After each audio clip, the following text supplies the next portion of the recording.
Today we will start our biology class for 12th standard. Now the topic is structure of pollen grain.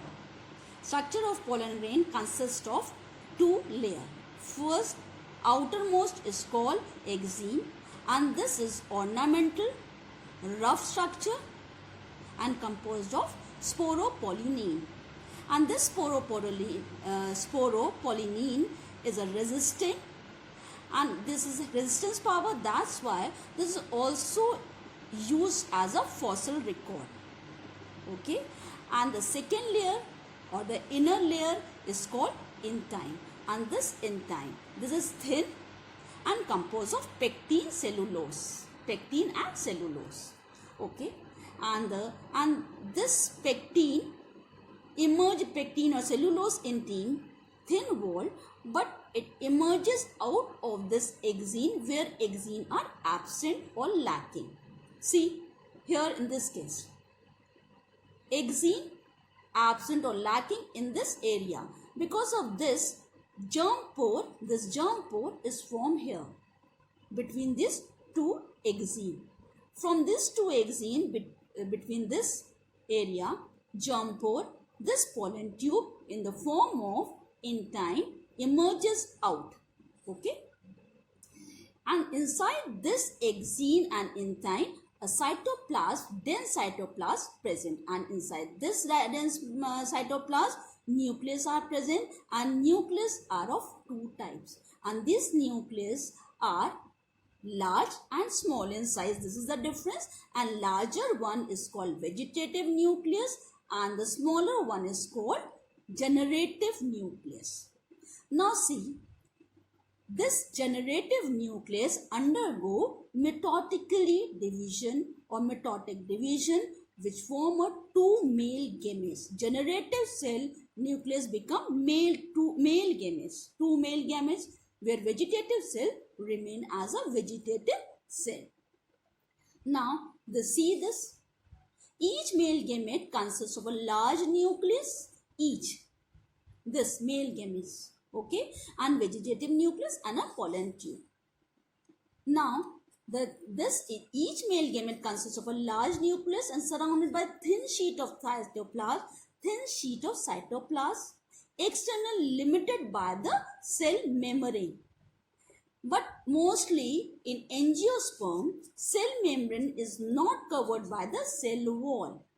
That's why male gametes are naked. Okay, these are the successive stages for the development of male gametophyte. Now the structure and development of ovule and female gametophyte.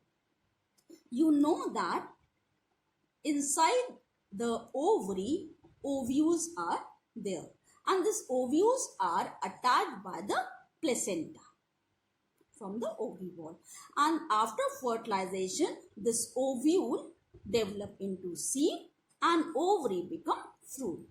Okay, you know. Now the structure and development of ovule. This ovule is also called megasporangium, whereas a male microsporangium and in female megasporangium. This ovule or megasporangium consists of many parts. First is nucellus, not nucleus, nucellus, and this is the nucellus part. Nucellus is a parenchymatous nacre cell body. This is protected by integument. See this integument. And this integument are of two types. If consist of one single integument, its name is called unitegmic.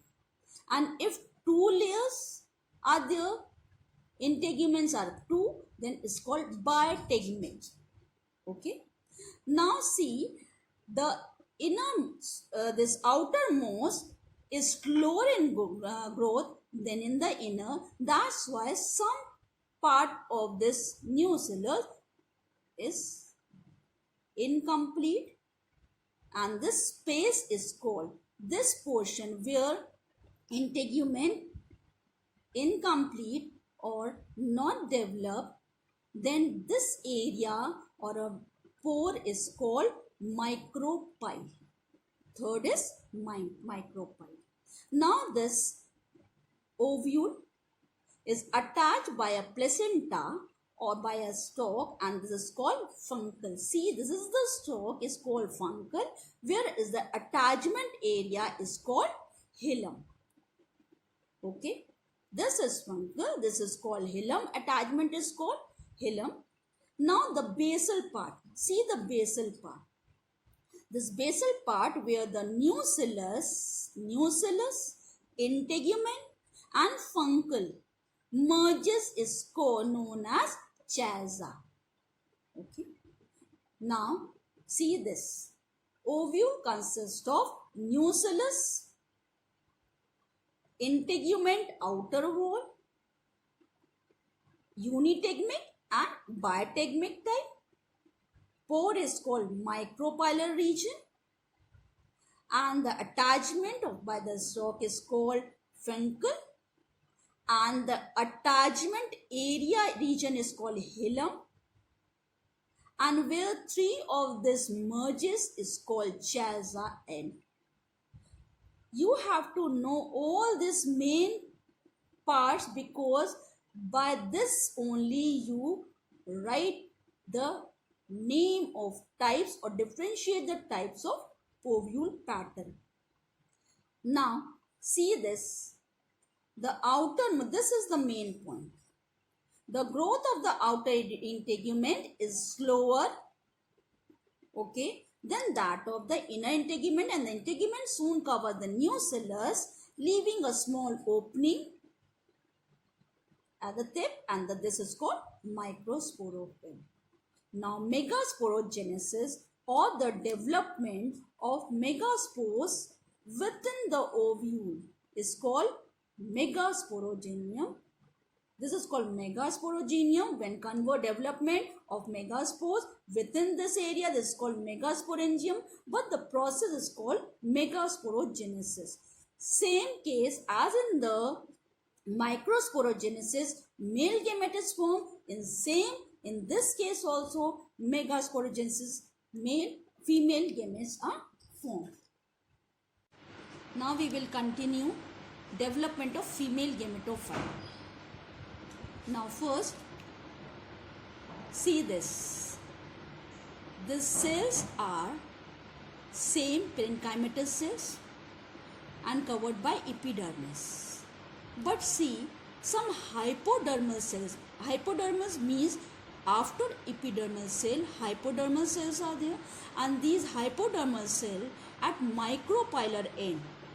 Remember this, hypodermal cell at micropylar end distinguishable or differentiated into a archisporial cell. Okay, first point, archisporial cell, in same as in male gametophyte. Now this archisporial cells covered by a dense cytoplasm and prominent nucleus, and now this is directly function as a megaspores mother cell, act as a, if differentiated, covered by dense cytoplasm and a prominent nucleus, then it is called as megaspore mother cell. This megaspore mother cell undergo division by meiosis, and by this meiosis 4 haploid megaspores are formed, and this 4 haploid megaspores, only one is functional and other remaining 3 degenerate. 3 remain degenerate and only 1 is functional. This is the important point. Now this case, this is the linear tetrad of megaspore. Now see how the divisions take place and sequence of arrangement take place in this embryo sac. Development of female gametophyte of embryo sac, the functional megaspore mother cells of the female gametophyte now grows in size and form a embryo sac, and this haploid nucleus, only one is remain active or functional. This functional develop into or divide mitotically and form a 8 nuclei. 8 nuclei. 1, 2, 3, 4, 5, 6, 7, 8 nuclei.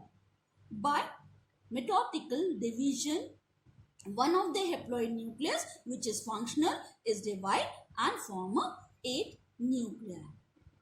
How it is formed or how it is arranged in a manner or in a sequence according to the ends. First, see. First point. See, the three of the nuclei at the end of the micropylar region, egg apparatus form, and this egg apparatus is formed by two synergized and one egg cell or female gamete. See this female gamete. This is called two synergized covers the female gamete or egg. This is called egg apparatus. Now second end. This, see the three at the Chasa end. Three of the nuclei at the Chasa end, and this is called antipodal cell. See this antipodal cell. And the remaining two called polar nuclei. Remaining two is called polar nuclei. This is one and this is next two. This is called polar nuclei. But see, when this polar nuclei form, migrate to the center of the embryo sac and later fuses to form a single diploid. Because two nuclei are here, when they are two, then it's called polar nuclei, and when they are conditioned in fused condition, it is called secondary nucleus, and secondary nucleus having a diploid nuclei. Okay. Now see this. This egg apparatus is called female gamete. Egg apparatus is formed by the central egg is called female gamete, and the mature gametophyte or embryo sac thus has two. The whole, this is called a embryo sac, and this embryo sac has two polar nuclei. See this two polar nuclei, three antipodal, one egg cell and two synergites. This is called a mature gametophyte or embryo sac, and this is 8 nucleated but 7 celled.